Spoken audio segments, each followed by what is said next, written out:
एक जुलाहा सूत काटने के लिए रुई लेकर आ रहा था।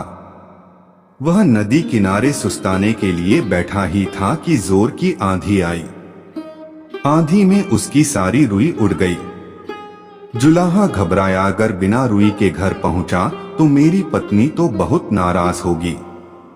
घबराहट में उसे कुछ न सूझा।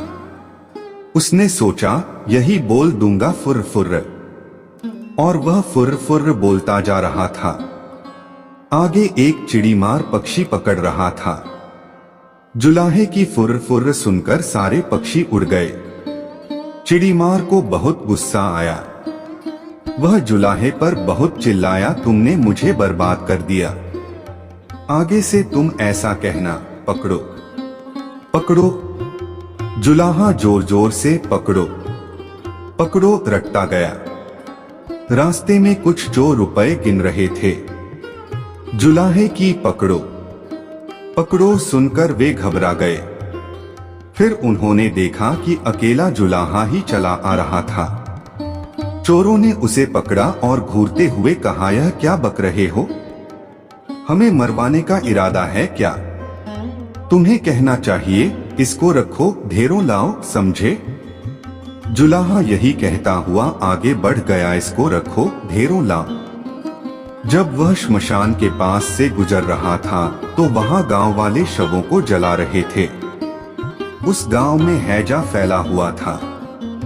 लोगों ने जुलाहे को कहते सुना, इसको रखो, ढेरों लाओ। तब उन्हें बड़ा गुस्सा आया। वे चिल्लाए, तुम्हें शर्म नहीं आती है? हमारे गांव में इतना भारी दुख फैला है और तुम ऐसा बकते हो। तुम्हें कहना चाहिए, यह तो बड़े दुख की बात है। जुलाहा शर्म से पानी पानी हो गया। वह यही रटता हुआ आगे बढ़ने लगा, यह तो बड़े दुख की बात है। कुछ देर बाद वह एक बारात के पास से गुजरा।